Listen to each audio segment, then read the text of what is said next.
एका छोट्याशा आणि शांत गावात रामराव नावाचे एक प्रामाणिक, कष्टाळू आणि मनाने खूप श्रीमंत शेतकरी राहत होते. त्यांनी आपल्या आयुष्यात खूप संघर्ष केला होता. उन्हात, पावसात, थंडीत दिवस रात्र शेतात कष्ट करून त्यांनी आपलं कुटुंब उभं केलं होतं. त्यांना दोन मुलगे होते. मोठा मुलगा सुरेश आणि धाकटा मुलगा महेश. दोघेही लहानपणापासून एकमेकांवर जीवापाड प्रेम करायचे. गावातील लोक त्यांच्या प्रेमाचं उदाहरण द्यायचे, कारण सुरेश आणि महेश फक्त भाऊ नव्हते, तर एकमेकांचे जिवलग मित्र होते. शाळेत जाताना दोघे एकत्र जायचे, खेळताना एकत्र असायचे आणि एखाद्याला कोणी काही बोललं तर दुसरा त्याच्या बाजूने उभा राहायचा. त्यांचं बालपण खूप प्रेमात आणि आनंदात गेलं. रामराव आपल्या मुलांकडे पाहून नेहमी आनंदी व्हायचे. ते म्हणायचे, माझ्या मुलांचं हे प्रेम आयुष्यभर असंच राहो. कारण त्यांना माहित होतं की जगात सगळं मिळू शकतं, पण भावाचं प्रेम खूप मौल्यवान असतं. काळ पुढे सरकत गेला. दोघंही तरुण झाले आणि वडिलांसोबत शेतीची जबाबदारी सांभाळू लागले. रामराव वृद्ध होत चालले होते, म्हणून आता घराची आणि शेतीची जबाबदारी सुरेश आणि महेशवर आली होती. पण दोघांनीही कधी एकमेकांपासून काही लपवलं नाही. शेतीतून जे उत्पन्न यायचं ते दोघं मिळून वापरायचे. घरात कोणतीही अडचण आली तर दोघे खांद्याला खांदा लावून उभे राहायचे. हे पाहून त्यांच्या आईलाही खूप समाधान वाटायचं. तिला वाटायचं, माझ्या मुलांमध्ये इतकं प्रेम आहे, त्यामुळे हे घर कायम आनंदी राहील. पण नियतीच्या मनात काही वेगळंच लिहिलेलं होतं. काही वर्षांनी रामराव आजारी पडले आणि एक दिवस त्यांनी या जगाचा निरोप घेतला. संपूर्ण कुटुंब दुःखात बुडालं.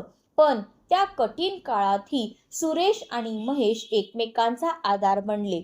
वडिलांच्या जाण्यानंतर त्यांनी आणखी जबाबदारीने घर सांभाळायला सुरुवात केली.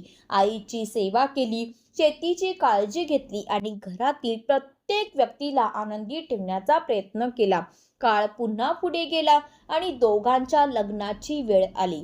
सर्वप्रथम सुरेशचं लग्न कविता नावाच्या मुलीशी झालं. कविता दिसायला सुंदर आणि बोलायला गोड होती. काही महिन्यांनी महेशचं लग्न पूजा नावाच्या मुलीशी झालं. पूजा ही शिक्षित आणि समजूतदार वाटत होती. दोन्ही सुना घरात आल्यावर घरातील आनंद आणखी वाढला.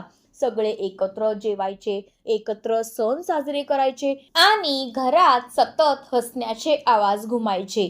आईला वाटलं, आता माझं कुटुंब पूर्ण झालं. सुरेश आणि महेश ही खूप आनंदी होते, कारण त्यांच्या आयुष्यात प्रेम करणाऱ्या जोडीदार आल्या होत्या. सुरुवातीचे काही महिने खूप छान गेले. सगळं अगदी स्वप्नासारखं वाटत होतं. पण हळूहळू घरात काही छोटे छोटे गैरसमज निर्माण होऊ लागले, जे सुरुवातीला खूप साधे वाटत होते. पण कोणालाही कल्पना नव्हती की हेच छोटे गैरसमज एक दिवस इतके मोठे होतील की दोन जीवाभावाच्या भावांमध्ये कायमची दरी निर्माण होईल. सुरेश आणि महेश त्यांच्या घरात एकेकाळी आनंद, प्रेम आणि एकोपा नांदत होता. दोन्ही भाऊ एकमेकांसाठी काहीही करायला तयार असायचे. त्यांची आईही आपल्या मुलांच्या प्रेमाकडे पाहून नेहमी आनंदी व्हायची. घरात दोन्ही सुना कविता आणि पूजा आल्यावर सुरुवातीला वातावरण आणखी आनंदी झालं होतं. कविता आणि पूजा दोघीही एकमेकींशी प्रेमाने बोलायच्या, एकत्र स्वयंपाक करायच्या, एकत्र सण उत्सव साजरे करायच्या. आईलाही वाटायचं, माझ्या दोन्ही सुना मुलींसारख्या आहेत. पण काळ जसा जसा पुढे सरकत गेला तस तसे घरात काही छोटे छोटे बदल दिसू लागले. सुरुवात झाली ती तुलना करण्यापासून. एक दिवस कविता मनात विचार करू लागली, आई सुरेशला जास्त प्रेम करते. घरात माझ्या मताला तितकं महत्त्व दिलं जात नाही. दुसरीकडे पूजाच्याही मनात असेच विचार निर्माण होऊ लागले. तिला वाटायचं, महेश खूप कष्ट करतो, पण त्याला योग्य सन्मान मिळत नाही. हे विचार सुरुवातीला फक्त मनात होते, पण हळूहळू ते शब्दांमध्ये बदलू लागले. कविता आता प्रत्येक गोष्टीत तुलना करू लागली. जर आईने महेशचं कौतुक केलं तर तिला वाईट वाटायचं. जर पूजाने एखादा निर्णय घेतला तर कविता त्यात चूक शोधायची. दुसरीकडे पूजा ही तशीच वागू लागली. छोट्या छोट्या गोष्टींवरून वाद होऊ लागले. स्वयंपाकघरातील कामं, घरखर्च, शेतीचं उत्पन्न, सणांची तयारी, प्रत्येक गोष्ट आता वादाचं कारण बनू लागली. आई अनेकदा दोघींना समजावून सांगायची. ती म्हणायची, घर प्रेमाने टिकतं, तुलना केल्याने फक्त नाती तुटतात. पण दोघींच्या मनात निर्माण झालेला मत्सर आता वाढतच चालला होता. हळूहळू त्यांचा राग त्यांच्या नवऱ्यांवर उतरू लागला. रात्री जेव्हा सुरेश कामावरून घरी यायचा तेव्हा कविता त्याच्या कानात भर घालायची. तुझा भाऊ आपल्याला कमी समजतो, सगळे निर्णय तोच घेतो, आपण कायम त्यांच्यासाठी जगायचं का? सुरेश सुरुवातीला या गोष्टींवर हसायचा. तो म्हणायचा, महेश माझा भाऊ आहे, तो असं कधीच करणार नाही. पण रोज रोज तेच ऐकून त्याच्या मनात ही शंकेची बीजं पडू लागली. दुसऱ्या बाजूला पूजा महेशला सतत सांगायची, आपण वेगळं राहायला हवं, वेगळं राहिलो तरच आपल्याला सुख मिळेल, तुझ्या भावामुळे आपल्याला पुढे जाता येत नाही. महेशही सुरुवातीला या गोष्टींकडे दुर्लक्ष करायचा, पण जेव्हा एखादी गोष्ट वारंवार कानावर पडते तेव्हा ती हळूहळू खरी वाटू लागते. आता दोन्ही भावांच्या मनात गैरसमज वाढू लागले होते. पूर्वी जे दोघे प्रत्येक गोष्ट एकमेकांना सांगायचे ते आता शांत राहू लागले. पूर्वी जे तासनतास एकत्र बसायचे ते आता टाळू लागले. आईला हा बदल स्पष्ट दिसत होता. ती अनेकदा रात्री देवासमोर बसून रडायची, कारण तिला जाणवत होतं की तिच्या घरात प्रेमाची जागा हळूहळू मत्सर आणि अहंकार घेत आहेत. एक दिवस तिने दोन्ही मुलांना जवळ बसवलं आणि शांतपणे म्हणाली, लक्षात ठेवा बाळांनो, बाहेरची लोक काहीही बोलतील, पण भाऊ हे आयुष्यात पुन्हा मिळत नाहीत.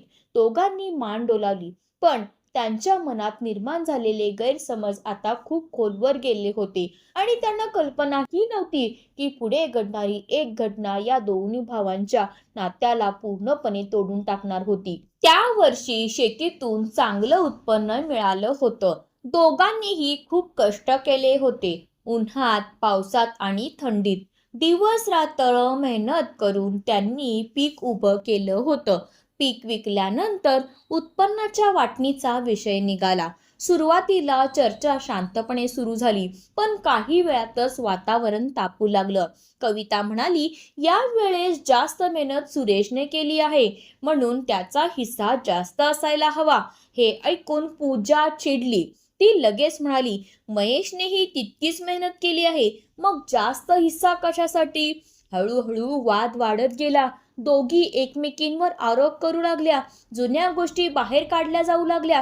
घरातील वातावरण पूर्णपणे बिघडलं. सुरेश आणि महेश दोघंही शांतपणे बसून ऐकत होते, पण रोजच्या भांडणामुळे त्यांच्या मनात आधीच राग साचला होता आणि अखेर तो राग शब्दांमध्ये बाहेर पडला. सुरेश रागाने म्हणाला, तुम्हाला वाटतं मी तुमच्यावर अन्याय करतो? महेशही संतापला, कारण आता तू पूर्वीसारखा राहिलेला नाहीस. दोघांचे आवाज मोठे होत गेले. वादाचं रूपांतर भांडणात झालं. आई मध्ये पडून दोघांना शांत करण्याचा प्रयत्न करत होती. ती रडत म्हणाली, बाळांनो, भांडू नका, तुम्ही दोघे भाऊ आहात. पण त्या क्षणी कोणाचंच कोणाकडे लक्ष नव्हतं. रागाने आणि अहंकाराने दोघांचंही विवेक हरवलं होतं. आणि मग महेशने संतापाच्या भरात असे शब्द बोलले ज्यांनी सगळ्यांचंच हृदय तुटलं. तो रागाने म्हणाला, आजपासून आपलं काही नातं नाही, तू तुझा मार्ग बघ आणि मी माझा. हे शब्द ऐकताच संपूर्ण घरात शांतता पसरली. आईच्या हातातून पाण्याचा ग्लास खाली पडला. तिच्या डोळ्यातून अश्रू वाहू लागले, कारण ज्या दोन मुलांना तिने एकाच कुशीत वाढवलं होतं, ज्यांच्यासाठी तिने आयुष्यभर कष्ट केले होते, तेच आज एकमेकांचे शत्रू बनले होते. सुरेशही काही क्षण शांत उभा राहिला, पण रागाने त्याचं मनही कठोर झालं होतं. त्या दिवशी दोन्ही भाऊ वेगळे झाले. घराची वाटणी झाली, शेतीची वाटणी झाली, पण सगळ्यात मोठी गोष्ट तुटली होती ती म्हणजे त्यांच्या नात्यातील प्रेम. आई त्या रात्री देवासमोर बसून रडत होती. ती फक्त एकच प्रार्थना करत होती, देवा, माझ्या मुलांना पुन्हा एकत्र आण. पण तिला माहीत नव्हतं की काळ अजून एक मोठा धडा शिकवणार होता. दोन्ही भावांच्या भांडणाला आता काही महिने झाले होते. एकेकाळी एकत्र राहणारं कुटुंब आता दोन भागात विभागलं गेलं होतं. सुरेश आणि महेश आता एकमेकांशी बोलत नव्हते. रस्त्यात समोर आले तरी फक्त नजरा चुकवून निघून जायचे. आईचं मन मात्र रोज तुटत होतं, कारण तिच्या डोळ्यांसमोर तिच्या दोन मुलांमधील प्रेम संपत चाललं होतं.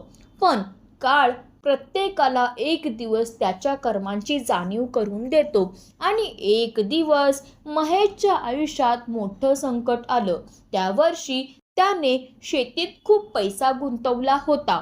चांगलं पीक येईल, कर्ज फेडता येईल आणि घराची परिस्थिती सुधारेल अशी त्याला आशा होती. दिवस रात्र मेहनत करून त्याने शेतात पीक उभं केलं होतं. पण नियतीच्या मनात काही वेगळंच होतं. अचानक अवकाळी पाऊस सुरू झाला. सुरुवातीला सगळ्यांना वाटलं पाऊस थांबेल, पण काही तासातच परिस्थिती भयानक झाली. जोरदार वारा, मुसळधार पाऊस आणि शेतात पाणीच पाणी. महेश धावत शेतात पोहोचला, पण त्याच्या डोळ्यांसमोर त्याचं संपूर्ण पीक नष्ट होत होतं. काही दिवसात त्याच्या वर्षभराच्या मेहनतीवर पाणी फिरलं. पीक पूर्णपणे खराब झालं. महेशच्या डोक्यावर आधीच कर्ज होतं, आता ते आणखी वाढलं. बँकेचे हप्ते, खत आणि बियाणांचे पैसे, घर खर्च सगळं त्याच्या आवाक्याबाहेर जाऊ लागलं. रात्री त्याला झोप येईनाशी झाली. तो एकटाच बसून भविष्याचा विचार करायचा. ज्या लोकांनी त्याला नेहमी वेगळं राहायला सांगितलं होतं, ज्यांनी त्याच्या कानात भावाविरुद्ध विष भरलं होतं, तेच लोक आता त्याच्यापासून दूर जाऊ लागले. कोणी फोन उचलत नव्हतं, कोणी मदतीचं आश्वासन देत नव्हतं. संकटाच्या वेळी सगळ्यांनी त्याची साथ सोडली होती. महेश पूर्णपणे खचून गेला. त्याला आता आपल्या चुका आठवू लागल्या. त्याला सुरेशची आठवण येऊ लागली, कारण पूर्वी जेव्हा संकट यायचं तेव्हा त्याचा मोठा भाऊ नेहमी त्याच्या पाठीशी उभा असायचा. पण आज तो एकटाच होता. दरम्यान महेशच्या अडचणीची बातमी हळूहळू गावभर पसरली. एक दिवस महेश घरात एकटाच बसला होता. भविष्याची चिंता त्याला सतावत होती. तेवढ्यात दारावर टकटक झाली.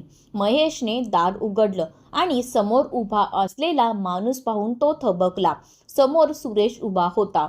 काही क्षण दोघेही एकमेकांकडे पाहत राहिले, कारण अनेक महिन्यानंतर ते समोरासमोर उभे होते. सुरेश शांतपणे घरात आला. त्याने काहीही न बोलता महेशच्या हातात पैशांनी भरलेली एक बॅग ठेवली.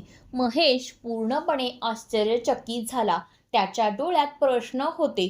तो काही बोलणार इतक्यात सुरेश हळू आवाजात म्हणाला, आपण भाऊ आहोत.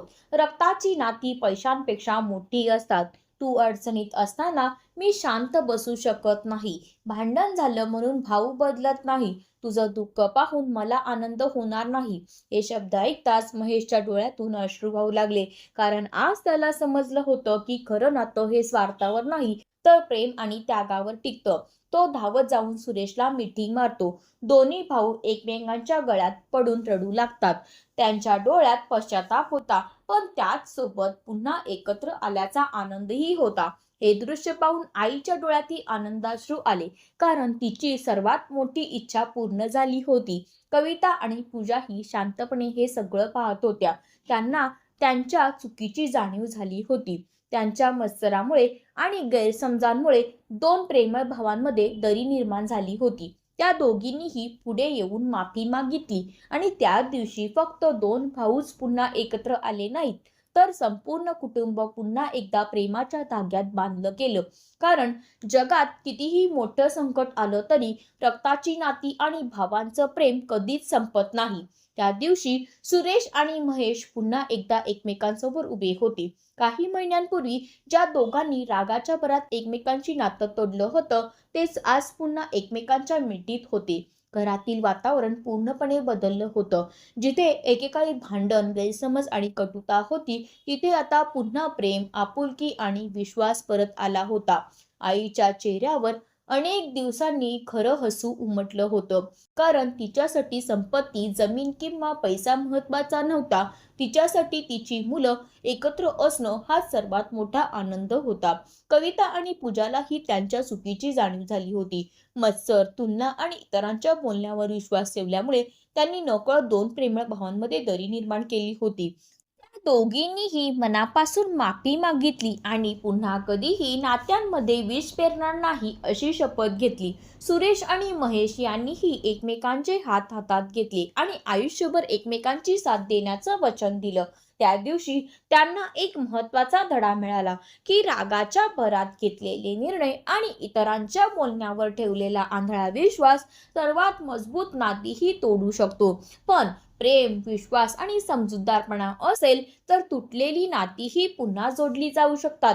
लक्षात ठेवा, नाती जपायला वर्ष लागतात, पण ती तोडायला काही क्षण पुरेसे असतात. म्हणून कधीही इतरांच्या बोलण्यामुळे आपल्या माणसांपासून दूर जाऊ नका.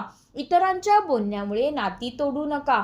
कारण भाऊ हा फक्त नातं नसतो, तो आयुष्यभर सुख दुःखात सोबत उभा राहणारा आधार असतो. जर ही कथा तुमच्या मनाला स्पर्श करून गेली असेल तर एक गोष्ट नक्की लक्षात ठेवा, नाती जपायला खूप वेळ लागतो, पण ती तुटायला फक्त काही क्षण पुरेसे असतात. म्हणून आपल्या भावंडांवर, कुटुंबावर आणि आपल्या माणसांवर नेहमी प्रेम करा. ही कथा आवडली असेल तर व्हिडिओला लाईक करा. तुमचं मत कमेंटमध्ये नक्की सांगा आणि अशाच हृदयस्पर्शी, कौटुंबिक आणि भावनिक कथा पाहण्यासाठी मनस्पर्श कथा चॅनलला सबस्क्राईब करा. नाती पैशाने नाही तर प्रेमाने टिकतात. म्हणून आपल्या माणसांना जपा, कारण तेच आयुष्याची खरी संपत्ती असतात.